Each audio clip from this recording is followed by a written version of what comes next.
Hello everyone, this is Ayush. Welcome to Saru classes PCMB. और हम लोग आज बात करने वाले हैं electric field due to line charge. Electric field due to line charge, जिसमें हम लोग इस्तेमाल करने वाले हैं कंटिन्यूस चार्ज डिस्ट्रीब्यूशन वाला कॉन्सेप्ट जो हम लोगों ने पढ़ा हुआ था और हमने देखा था कि किस टाइप से वो कॉन्सेप्ट अप्लाई होता है। अगर आपने नहीं देखा है कंटिन्यूस चार्ज डिस्ट्रीब्यूशन वाला लेक्चर तो डिस्क्रिप्शन में मैं लिंक दे दूंगा। यहाँ पर आई बटन पर क्लिक करके भी आप प्लेलिस्ट तक पहुँच सकते हैं और वहाँ पर आप लोग पहले हमारा कंटिन्यूस चार्ज डिस्ट्रीब्यूशन वाला टॉपिक देख लीजिए, नहीं तो सिंपल नेट पे टाइप कर दीजिए कंटिन्यूस चार्ज डिस्ट्रीब्यूशन सरू क्लासेस पीसीएमबी, आपको लेक्चर मिल जाएगा। चलिए बात करते हैं आगे। जैसे मेरे पास अभी तक एक पॉइंट चार्ज हुआ करते थे, उनकी वजह से इलेक्ट्रिक फील्ड का एक वेल डिफाइंड फॉर्मूला हुआ करता था 1/4πε0 बट यहाँ पर ऐसा केस अब नहीं होने वाला है। हमारे पास अब चार्ज डिस्ट्रीब्यूटेड होगा ओवर अ रॉड और यू कैन से ओवर अ वायर, और इसकी वजह से हमें फील्ड निकालनी पड़ेगी। मैंने कंसीडर कर लिया मेरे पास एक वायर है जिसके ऊपर uniform charge density lambda distributed है, मतलब lambda coulomb per metre charge इस पे मौजूद है।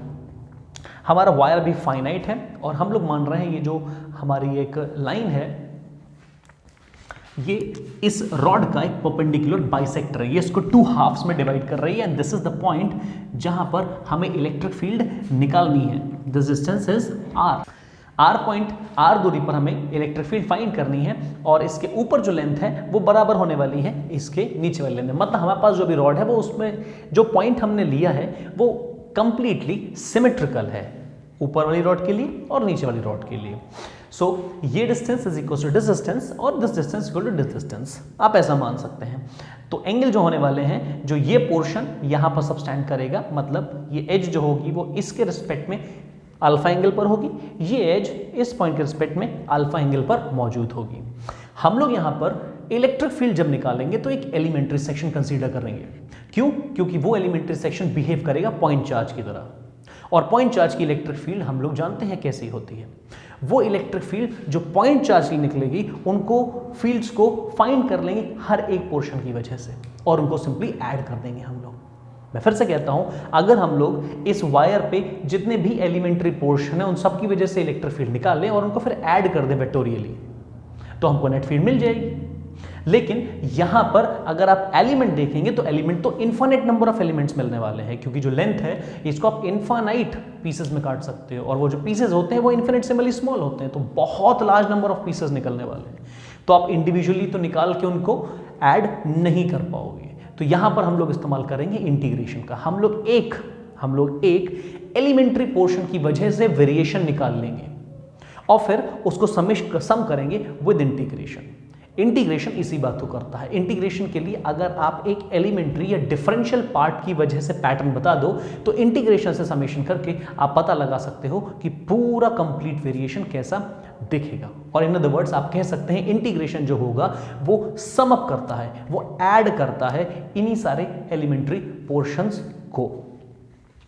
यहां पर अगर आप सोच रहे हो सिग्मा से हम लोग समेशन कर देंगे तो सिग्मा से समेशन नहीं हो सकता है। मैं फिर से इस बात को कह रहा हूं बिकॉज सिग्मा जो होता है वो इंटीजर स्टेप्स में जाता है और हमारे लिए कोई जो इलेक्ट्रिक फील्ड हो रही है वो इंटीजर स्टेप में जंप नहीं कर रही है कि यहाँ पर लेंथ 0 थी फिर 1 2 3, ऐसा नहीं हो।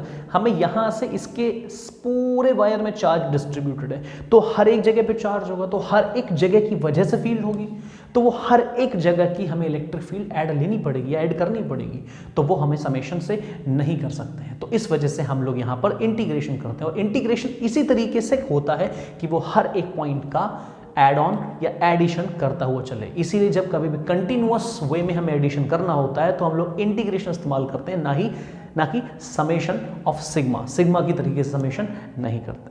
तो चलिए फर्स्टली हम लोग एक एलिमेंट्री पोर्शन कंसीडर कर लेते हैं। हमने एक एलिमेंट्री पोर्शन कंसीडर कर लिया जिसकी लेंथ है dy और वो इस एंड से, ये बीच वाले एंड से y के डिस्टेंस पर है। इस dy पोर्शन पे कुछ चार्ज होगा, देख लेते हैं कितना होगा। Charge on elementary portion not dx it's dy। Elementary portion dy पर जो चार्ज होगा उसको हम लिख सकते हैं lambda times dx। Lambda is the charge which is present on a unit length, और हमारे पास लेंथ कितनी है dx, तो dx इतना चार्ज मौजूद होने वाला है. Now electric field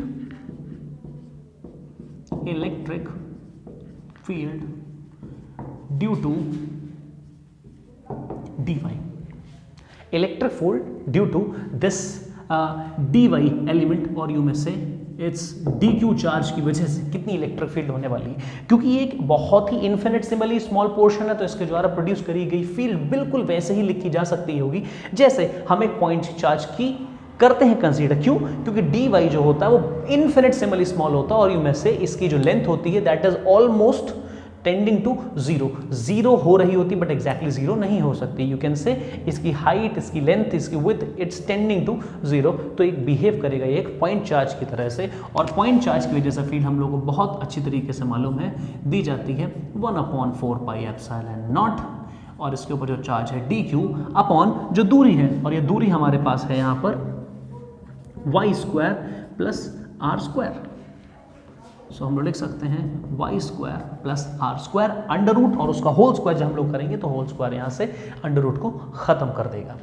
dq charge है, इसलिए इससे रिलेटेड आपकी जो इलेक्ट्रिक फील्ड होगी उसको भी मैंने इन्फिनिटेसिमली एलिमेंट्री इलेक्ट्रिक फील्ड माना है.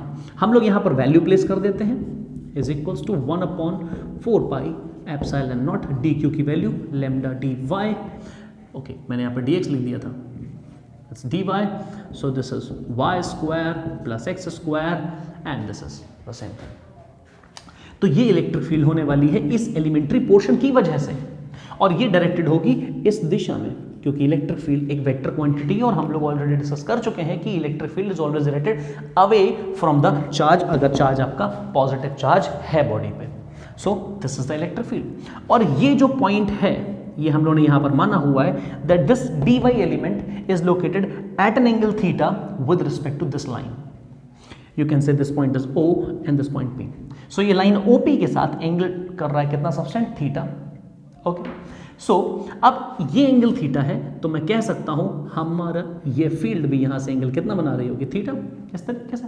सो इस DE इलेक्ट्रिक फील्ड को आप कंपोनेंट फॉर्म में लिख सकते हो, that is DE cosine of theta, और यहां पर आप लिख सकते हो DE साइन ऑफ थीटा. इतनी बात क्लियर है? मेरे पास DE एक वेक्टर क्वांटिटी है, मुझे एंगल पता है अपनी एक लाइन के साथ, तो मैं इस इलेक्ट्रिक फील्ड को दो वेक्टर की फॉर्म में लिख सकते हैं. देखो आपको सीखना पड़ेगा ये भी बात, आप समझोगे हम लोगों ने ऐसा क्यों करा है. ओके, अब अगर हम लोग क्या करें, ये वायर क्योंकि सिमेट्रिकली डिवाइड है, अब मैं क्या करूंगा, इस सिमेट्रिकल लाइन से ठीक y दूरी पर एक और एलिमेंट चूज कर लूंगा. मैं इस जगह से ठीक y की दूरी पर एक और एलिमेंट चूज करेंगे जो कि जितनी दूरी पर ये है उतनी दूरी पर ऊपर वो होने वाला है. तो उस वायर की वजह से जो इलेक्ट्रिक फील्ड आने वाली है, this is D cos theta, मैं इस तरीके से लिख रहा हूं. इस वायर की वजह से जो फील्ड आएगी वो कुछ ऐसी ही दिखेगी, DE. और सिंस ये वाला पोर्शन भी थीटा एंगल पर लोकेटेड है, क्योंकि हमने सारे डिस्टेंसेस सेम रखे हैं, तो ये एंगल्स भी सेम होंगे, ये भी थीटा है. In this way this is also theta, तो इसका x कंपोनेंट भी इसी दिशा में एग्जिस्ट करेगा, DE cos theta and DE sin theta, DE sin theta, DE sin theta. देखिए कभी भी अगर हमारे पास ऐसी सिचुएशन होती है, एक लाइन है जो किसी भी हमारे लाइन चार्ज को दो हिस्सों में डिवाइड कर रही है, तो हम लोग हमेशा देख लेते हैं ऊपर वाले पोर्शन की वजह से नीचे वाले पोर्शन का कुछ हिस्सा जो हो रहा होगा वो कैंसिल आउट डेफिनेटली हो रहा होगा. क्योंकि अगर आपको रेजोल्यूशन ऑफ वेक्टर के बारे में पता है, तो जैसे सपोज कीजिए एक वेक्टर ये है और एक वेक्टर ये है, तो इन दो वेक्टर्स को हम लोग दो कंपोनेंट में तोड़ सकते हैं. जैसे ए कंपोनेंट इसका लगेगा A x कंपोनेंट, और इसका ये वाला कंपोनेंट जाएगा A y कंपोनेंट. इसी तरीके से इसका एक कंपोनेंट होगा B y कंपोनेंट, और एक इधर कंपोनेंट जाएगा B x कंपोनेंट. तो अगर आपको इनके बीच का एंगल नहीं पता है तो आप क्या कर सकते हो, इसमें से अगर ये बड़ा कंपोनेंट आ रहा है तो इसको माइनस कर लीजिए, ठीक है ना. और अगर आपको ये वाला कंपोनेंट चाहिए, इसका नेट x में चाहिए है, तो आप x वाले कंपोनेंट से x माइनस कर दीजिए. तो इनका जिसका भी मैग्नीट्यूड ज्यादा होगा वो एक y वाली दिशा में बचेगा, जिसका x वाला जब कंपोनेंट होगा वो नेट x में बचेगा, ठीक है. तो हम लोग ये कह सकते हैं कि हम लोग इस वेक्टर्स को ऐसे भी सॉल्व कर सकते हैं, अगर एंगल ना पता हो या एंगल पता होने पर भी हम लोग इस तरीके से सेम कर सकते हैं. अब जैसे ही हम लोग इस सिचुएशन को देखते हैं, हमें ये पता है कि दोनों DE बराबर हैं, और दोनों डी अगर बराबर हैं तो ये वाला डी साइन थीटा इस वाले डी साइन थीटा को कैंसिल कर देगा, क्योंकि ये इक्वल है साथ ही साथ ऑपोजिट है, सो दिस इज गॉट कैंसल्ड। इस तरीके से मुझे एक बात समझ में आई कि अगर मैं इस वायर को कंसीडर करूंगा तो इस वायर का जो एलिमेंट्री सेक्शन है उसकी वजह से इस जगह पर जो कंट्रीब्यूशन होगा फील्ड वो डी नहीं होगा, वो सिर्फ डी का एक कंपोनेंट होगा जो कि होगा डी कॉस थीटा, क्योंकि नीचे वाले पोर्शन के लिए हर एक एलिमेंट के लिए इसके ऊपर भी एक एलिमेंट एग्जिस्ट कर रहा है। अगर हर एक एलिमेंट ऊपर एग्जिस्ट कर रहा है तो हर एक एलिमेंट का कोसाइन कंपोनेंट जो होगा वो इस वाले कोसाइन के साथ तो ऐड हो जाएगा, लेकिन इस वाले एलिमेंट्री पोर्शन का जो साइन कंपोनेंट होगा वो ऊपर वाले साइन कंपोनेंट की वजह से कैंसिल आउट हो जाएगा, कैंसिल हो जाएगा। जैसे सपोज कीजिए यहाँ पर y डिस्टेंस पर एक एलिमेंट है, y2 डिस्टेंस पे एक एलिमेंट है, y3 डिस्टेंस पर एलिमेंट है, y4, y5, y6, y7, y8। इस तरीके से इस पे भी तो ऐसा ही होगा, y पर फिर y1, y2, y3, y4। तो हर एक लोअर एलिमेंट के लिए इसके अपर हाफ में एक एलिमेंट एग्जिस्ट कर रहा है, और उन अपर वाले एलिमेंट्स को जब हम लोग ऐड कर रहे हैं इस तरीके से तो हमें पता लग रहा है उनका कुछ पोर्शन जो हो रहा है वो सब्सट्रैक्ट हो जा रहा है, या कुछ कंपोनेंट उनका एक दूसरे से नलीफाई हो जा रहा है। इसका मतलब इन कंपोनेंट्स का इफेक्टिवली जो कंपोनेंट यहां पर इलेक्ट्रिक फील्ड में कंट्रीब्यूट कर रहा है वो सिर्फ कोसाइन कंपोनेंट है। तो मैं लिख सकता हूं इस टाइप से, the only component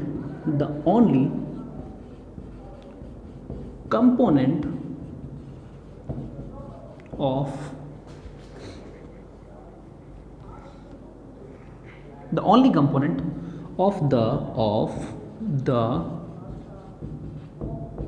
electric field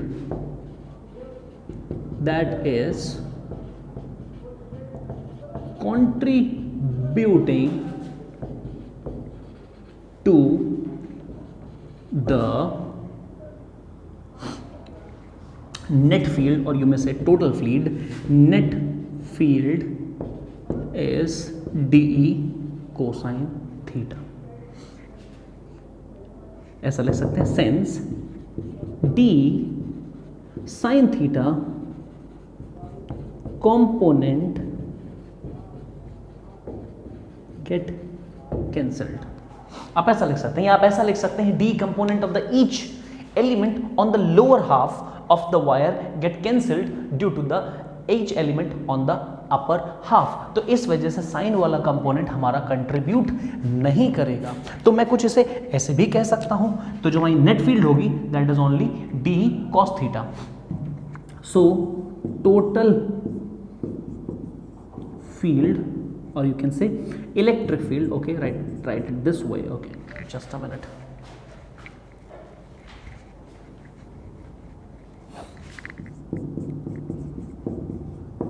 electric field due to, और यू में say effective electric field due to elementary portion कितनी होने वाली है, डी कोसाइन थीटा। सिर्फ कोसाइन थीटा ही वर्क करेगा इस चक्कर में, क्योंकि यहां पर साइन तो कैंसिल आउट हो गया है। अब हम लोग क्या कहने वाले हैं, अब हम लोग यहां पर ये ऐड करने वाले हैं कि हमारे कॉस थीटा कंपोनेंट कितना कंट्रीब्यूट कर रहे हैं totally. So total electric field कितनी होने वाली, total electric field E is equal to integral of D cosine. तो हमारी जो टोटल फील्ड होने वाली है वो सिर्फ इनका जितने भी एलिमेंट हैं उनका सिर्फ कॉस ही थीटा कंपोनेंट बच रहा है। बिकॉज समझो लोअर हाफ के सारे कंपोनेंट जो हैं कौन कौन से, लोअर हाफ के, यहां पर डी का डी साइन थीटा और डी कॉस थीटा, इन सब में के लिए ऊपर एक एलिमेंट एग्जिस्ट कर रहा है जिस एलिमेंट का साइन कंपोनेंट इन नीचे वालों के साइन कंपोनेंट को तो कैंसिल आउट कर ही देगा। इसका मतलब इन सारे एलिमेंट्स का सिर्फ कॉस थीटा वर्क कर रहा है, इन सारे एलिमेंट का सिर्फ कॉस वर्क कर रहा है। तो मैं क्या कह सकता हूं, एक एलिमेंट अगर मैं चूज कर रहा हूं तो मैं ये कह सकता हूं उस एलिमेंट का डी टोटल कंट्रीब्यूशन नहीं कर रहा है, टी का कॉस थीटा कंपोनेंट है वो यहां पर इलेक्ट्रिक फील्ड में कंट्रीब्यूट कर रहा है। सो मैं ऐसा कहूंगा कि अगर मुझे टोटल इलेक्ट्रिक फील्ड जाननी है तो मुझे करना क्या पड़ेगा, हमें करना पड़ेगा समेशन ऑफ डी, क्योंकि हम लोग कंटिन्यूअस डिस्ट्रीब्यूशन कर रहे हैं, कंटिन्यूअस समेशन कर रहे हैं, इसलिए सिग्मा की जगह हम लोग इस्तेमाल करने वाले हैं यहां पर इंटीग्रल साइन का, और इंटीग्रल हमको पूरा समेशन करके देगा इस बारे में। फिर डी की वैल्यू हमको पता है, डी की value is 1/4 pi epsilon naught lambda dy upon y square plus r square, और यहां पर हमारे पास है cosine of theta. This is integral. मैं अभी लिमिट नहीं लगा रहा हूं, हम अभी लिमिट यहाँ पर यूज नहीं कर रहे हैं। देखिए हम लोग क्या कर सकते हैं, यहाँ पर थीटा भी वेरिएबल है, बिकॉज जैसे जैसे आप एलिमेंट अलग अलग चूज करोगे उसके थीटाज अलग अलग होंगे। y जो है वो भी वेरिएबल है, तो हम लोग इस इंटीग्रल को कन्वर्ट कर लेंगे थीटा के टर्म्स में, बिकॉज हमको पता है कि हमको यहाँ से लेके अल्फा तक के एलिमेंट्स ऐड करने हैं और यहाँ से लेके इस अल्फा तक के एलिमेंट ऐड करने हैं हमको। तो देखिए हम लोग यहाँ पे कांस्टेंट टर्म जितने भी होंगे उनको पुल आउट कर लेंगे। 1/4 pi epsilon naught lambda is constant, क्योंकि हमारा वायर यूनिफॉर्मली चार्ज है और यूनिफॉर्मली चार्ज वायर में लैम्डा कांस्टेंट रहता है। अब ये यहाँ पर dy आपका कांस्टेंट नहीं है, y स्क्वायर आपका कांस्टेंट नहीं है, r square is not constant and even theta is not constant. तो इस टर्म को हम लोग यहाँ पर अंदर कर लेंगे। फिर से अब इसका इंटीग्रेशन अगर आपको करना है तो आप यहां पर आइए इसमें, और आप देख सकते हैं हम लोग y को लिख सकते हैं y is equal to r ten theta. अगर आपको कभी भी इंटीग्रल इस फॉर्म का दिखता है, इस फॉर्म का, तो आप उसको ऐसे सब्स्टिट्यूशन से सॉल्व कर सकते हो। और अदरवाइज आप अगर ट्राइंगल देखो तो ये थीटा है, ये आपका y है, ये आपका r है। Tan theta is equal to perpendicular upon base. So कुछ ऐसा रिलेशन आप ऑब्टेन कर पाएंगे। और dy की वैल्यू कितनी होगी, dy की वैल्यू आपके पास होने वाली है r sec square not phi, it is theta and d theta. Because मैं अगर y को कन्वर्ट कर रहा हूँ थीटा को थीटा में, तो dy भी तो थीटा के टर्म्स में हमें लिखना पड़ेगा, तो इस वजह से मैंने इसको डिफ्रेंशिएट कर दिया है। Now e is equal to 1/4 pi epsilon naught lambda, dy की जगह हम लोग रखने वाले हैं r sec square theta d theta, और यहाँ पर मौजूद ऑलरेडी क्या है, कोसाइन ऑफ थीटा।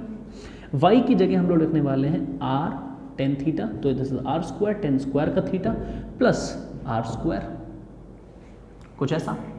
और आगे यहाँ पर d थीटा तो हमारे पास लगा ही हुआ है। मैंने अभी भी लिमिट अप्लाई नहीं करी, मैं समझाऊंगा लिमिट के बारे में, वेट कीजिए। सो 1/4 पाई एप्सिलॉन नॉट लैम्डा, यहाँ से आप r पुल आउट कर सकते हो, एक यहाँ से हम लोग r एक पुल कर सकते हैं, और यहाँ से भी आप r स्क्वायर को पुल आउट कर सकते हो। तो यहाँ पर कितना बचा आपके पास, sec square theta cos theta d theta divided by tan square theta plus 1 जो कि होता है sec square theta.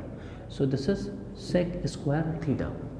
Sec square से सेक स्क्वायर कट जाएगा और हमारे पास जो बचा that is 1/4 pi epsilon naught lambda r, और r से आप एक r कैंसिल कर सकते हैं, तो सिर्फ एक r बचा और हमारे पास बचा है कॉस थीटा डी थीटा। सो हमारे पास टोटल फील्ड मिल जाएगी अगर हम लोग इस इंटीग्रल को सॉल्व कर लें। तो इस इंटीग्रल को अगर आप सॉल्व कर लीजिए तो आपको पूरी फील्ड मिल जाएगी। अब यहाँ पर लिमिट लगाना थोड़ा सा हमको समझना पड़ेगा। देखो जरा, आपने क्या करा है, आपने एक कंपोनेंट, मतलब इस पूरे वायर का अगर आप इलेक्ट्रिक फील्ड निकाल रहे हो, इस पूरे वायर की वजह से इस पॉइंट पे इलेक्ट्रिक फील्ड निकाल रहे हो, तो हम लोग एक बात समझ चुके कि इस वायर का हर एक कंपोनेंट जो होगा वो डी कॉस थीटा का ही कंट्रीब्यूशन दे सकता है, डी कॉस थीटा का कंट्रीब्यूशन ही दे सकता है। तो मुझे हर एक एलिमेंट का डी कॉस थीटा जोड़ना है, हर एक एलिमेंट का, यहाँ वाले एलिमेंट का, यहाँ वाले एलिमेंट का, यहाँ वाले एलिमेंट का, यहाँ का, यहाँ का, यहाँ का, यहाँ का, तो all the way up to here हमें इन सारे एलिमेंट्स के डी कॉस थीटा को ऐड करना है। ऐसा क्यों सर, देखो यहाँ जो एलिमेंट होगा उसका थीटा तो 0 है, यहाँ पर जो एलिमेंट होगा उसके लिए मान लो थीटा 1 एंगल है, यहाँ वाले एलिमेंट के लिए एंगल θ2, फिर θ3, θ4, θ5, θ6 और जैसे ही आप लास्ट पे पहुंचोगे तो लास्ट वाले एलिमेंट का एंगल कितना है? अल्फा। तो हमारे जो नीचे वाले वायर में है एलिमेंट वो 0 से लेके अल्फा में नीचे वाले सारे एलिमेंट आ जाएंगे। इसी तरीके से यहाँ वाले के लिए 0, फिर ऊपर θ1, θ2, θ3, θ4 और सबसे टॉप वाले एलिमेंट का जो एंगल होगा वो होगा अल्फा। तो 0 से लेके अल्फा तक सारे ऊपर वाले एलिमेंट आ जाएंगे। लेकिन अगर मुझे यहाँ से लेके यहाँ तक के सारे एलिमेंट चूज करने हैं तो मुझे लेना पड़ेगा alpha to alpha, alpha to alpha. इस बात को कुछ ऐसे समझ सकते हो, यहाँ पर हमारे पास एक नंबर है -2, ओके, और यहाँ से यहाँ पर 2 नंबर है, बीच में 0 है और मुझे सारे के सारे नंबर जोड़ने हैं जो -2 और 2 के बीच में है। और यू में से -2 मत लिखो, यहाँ पर 2 लिख लो अगर कुछ ऐसा लग रहा है तो ये आपके ओरिजिन से इधर नंबर है और ये आपके ओरिजिन के इधर वाले नंबर है। तो अगर आपको यहाँ से लेके यहाँ तक नंबर जोड़ना और ऐड 4 आना चाहिए, योर एडिशन शुड बी 4, सो ये रिक्वायर्ड है कि आप 2 माइनस ऑफ 2 ये जोड़ेंगे। दैट मीन्स मैं फिर से ज़्यादा सिग्निफाई कर देता हूँ, ये फाइनल वैल्यू आपकी और मान लीजिए ये आपकी इनिशियल वैल्यू, तो इसके अंदर जो नंबर आने चाहिए वो 4 होने चाहिए। तो अगर मैं यहाँ से यहाँ तक अपनी वैल्यू को शिफ्ट कर रहा हूँ then total should be 4। So xf minus xi, this is called change in x। Change हमेशा इस तरीके से लिखा जाता है, final minus initial. Final value आपके पास है प्लस का 2, इनिशियल वैल्यू आपके पास है -2, this is delta x। So delta x is equals to 4। कुछ क्लियर हुआ?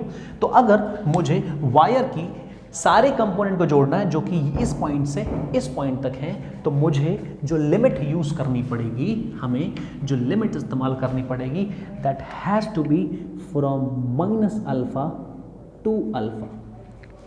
आप अल्फा टू अल्फा नहीं ले सकते हैं, क्योंकि समझो इस एक्सेस से ऊपर वाले एंगल पॉजिटिव और इसके नीचे वाले नेगेटिव, और अगर आपको इन दोनों को ऐड करना है तो आपको साइन डिफर करने पड़ेंगे।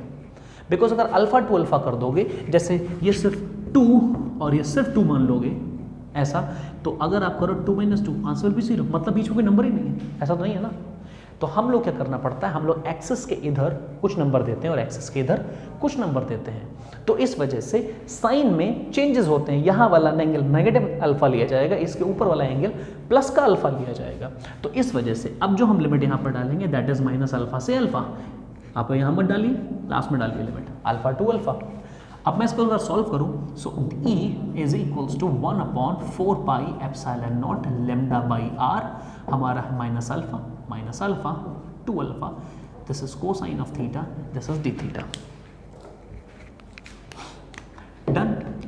1/4 pi epsilon naught lambda upon r और कोसाइन थीटा का इंटीग्रेशन साइन थीटा, और ये है -alpha to alpha. I hope सबको इंटीग्रेशन के फॉर्मूले पता होंगे, साइन थीटा का इंटीग्रेशन, कोसाइन थीटा का इंटीग्रेशन, ये सब चीज़ें आपको पता होनी चाहिए। So this is 1/4 pi epsilon naught lambda upon r, sine theta में एक बार हम लिखेंगे sine alpha minus sine of -alpha, okay, this way, this way. So 1/4 pi epsilon naught lambda upon r, this is twice of, या मैं थोड़ी सा और सिंप्लीफाइड लिख देता हूँ, साइन ऑफ अल्फा। और साइन फंक्शन एक ऑड फंक्शन है, या आप कह सकते हैं इसमें माइनस साइन लिखेंगे तो माइनस साइन बाहर आ जाएगा, तो माइनस माइनस आपका हो जाएगा पॉजिटिव। तो इस तरीके से हम लोग लिख सकते हैं 1/4 pi epsilon naught lambda upon r and twice of sin alpha. This is the field for the wire of finite length, जिस वायर की एक लेंथ फाइनाइट है और आपने उसका एंगल जो है, जो यहाँ पर सबस्टेंड हो रहा है, वो अल्फा लिख रखा है। Okay, now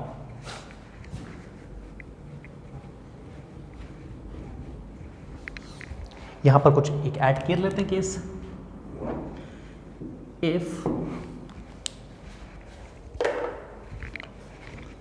if the wire is infinite, or you may write infinite, और कुछ इस तरीके से वायर जो है उसकी लेंथ कितनी है, इनफाइनाइट। इन दैट केस आपका जो अल्फा हो जाएगा बोथ द साइड वो 90 डिग्रीज हो जाएगा। कैसे हो जाएगा ज़रा देखिए, जैसे एक ये ले लीजिए, नीचे वाला सेक्शन ले लीजिए। जब हम लोग पास इतनी लेंथ थी तो इस एंगल को हमने ले लिया अल्फ़ा। हम लोग लेंथ और बढ़ाएंगे तो एंगल बढ़ेगा, आप लेंथ और बढ़ाएंगे एंगल और बढ़ेगा, आप लेंथ और बढ़ाएंगे एंगल और बढ़ जाएगा, आप लेंथ और बढ़ाइएगा एंगल और बढ़ जाएगा। तो देख रहे हैं ना आप, ये लाइन जो काफ़ी ज़्यादा पहले इंक्लाइन था, इसका इंक्लिनेशन धीरे धीरे डिक्रीज हो रहा है। अब अगर आप ले लेंगे लेंथ इनफाइनाइट तो आपकी ये लाइन ऑलमोस्ट स्ट्रेट निकल जाएगी। सपोज कर लीजिए बहुत दूर लाइन है तो ये लेंथ कुछ इतनी सी इंक्लाइन जाएगी, फिर और दूर जाएगी, जब इनफाइनाइट पहुंचेगी तो this will go straight, it will appear जैसे लाइन जा रही है बिल्कुल स्ट्रेट। तो ये जो एंगल आपका यहाँ पर हो जाएगा ये हो जाएगा π/2। And same case for the upper half, वहाँ पर भी क्या कितना हो जाएगा 90 डिग्री हो जाएगा। तो इन दोनों ही केसेस में 90-90 एंगल्स आपको मिलेंगे, और जैसे ही आपको 90-90 एंगल्स मिलेंगे आप यहाँ पर कह सकते हैं इलेक्ट्रिक फील्ड जो होगी वो होगी λ/r एंड ट्वाइस sin 90, और यू कैन से E is equals to 1/4πε0 λ/r, और this is 2। So this is the electric field for a line charge जिसकी लेंथ है इन्फिनिटी, इसकी लेंथ है इन्फिनिटी। ये वाला फॉर्मूला हमको बहुत बार यूज करना पड़ेगा, बहुत बार इस्तेमाल करना पड़ेगा ये वाला फॉर्मूला। आप इसको डायरेक्ट भी कर सकते थे, ये तो हम लोगों ने केस लगा लिया, पहले फाइनाइटली डिराइव करा फिर केस लगा दिया। हम लोग अगर डायरेक्टली सॉल्व करते करते इस एंड को इन्फिनाइट माने और इस एंड को इन्फिनाइट माने और सब कुछ ऐसा ही करते चले जाएं, this is infinite, this is also infinite, तो आप क्या कर सकते हैं यहाँ पर -α to α मत लगाइए, यहाँ पे लगा दीजिए आप कितना -90 to 90, -90 बिकॉज इन्फिनाइट लेंथ के लिए एंगल कितना होने वाला है 90, इन्फिनिट लेंथ के लिए कितना एंगल 90, तो ये एंगल अल्फा नहीं होगी, ये एंगल 90 और 90 होने वाला है। तो अगर आपका वायर इन्फिनिट है तो आप कितनी लिमिट लगा दीजिए 90 to 90 या -90, नॉट 90 to 90, -90 to 90, आपका आंसर यही आ जाएगा। ये न्यूमेरिकल्स में इस्तेमाल होगा, this is very important formula. एक और मैं यहाँ पर स्पेशल केस बनाता हूँ, क्विकली इस चीज़ को नोट कर लीजिए पहले। फॉर सेमी इनफाइनाइट वायर, अगर आपका वायर सेमी इनफाइनाइट है, for semi infinite wire, semi infinite wire का मतलब होता है आपको एक एंड के तो पता है and second and is at infinity, मतलब आप एक एंड पे तो लोकेटेड हो और नेक्स्ट एंड जो है वो आपका इनफाइनाइट है, इसको बोलते हैं सेमी इनफाइनाइट।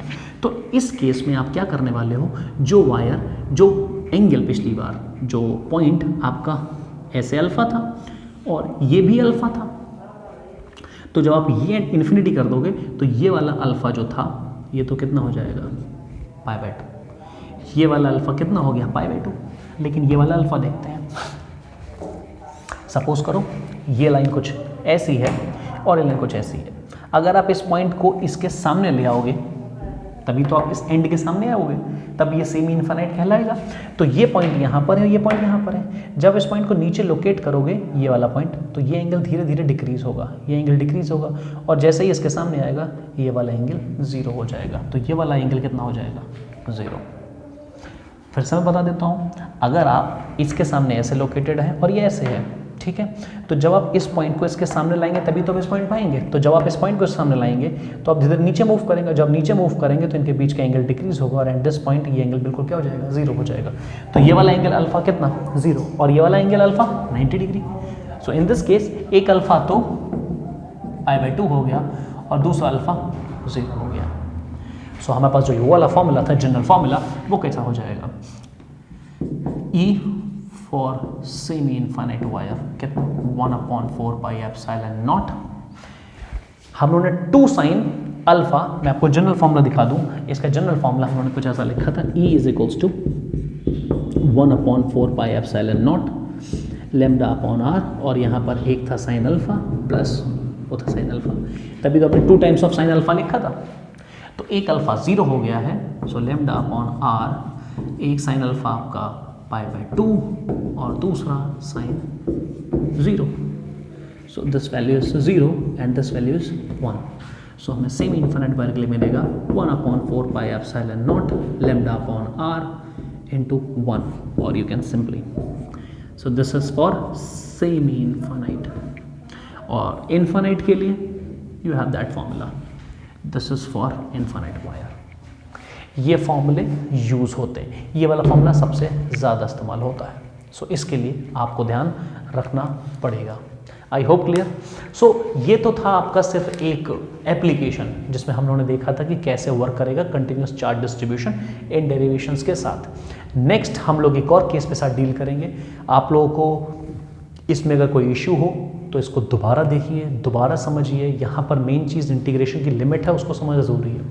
ऐसे ही चीज़ें आप सामने दोबारा अपीयर होंगी। यहाँ पर लिमिट लगाने का एक और तरीका था, वो हम लोग नेक्स्ट टाइम देखते हैं, उस तरीके को भी बताता हूँ। अभी मैंने उस तरीके को यहाँ पर इंट्रोड्यूस नहीं करा है, क्योंकि पहले एक तरीके से समझ जाओ, फिर नेक्स्ट तरीका भी अप्लाई करना सीखेंगे। और अगली बार जो हम लोग डेरिवेशन करेंगे रिंग वाला, वहाँ पर हम लोग दूसरी तरीके से लिमिट लगाने वाले हैं। यहाँ पर हम लोगों ने दूसरी तरीके से लगाई थी, तब मैं आपको बताऊँगा कि हम लोगों ने क्या डिफरेंस रखा है यहाँ पर और वहाँ पर। आई होप आपको ये सब कुछ समझ में आया। अगर आपको सब कुछ समझ में आया है तो लाइक करें।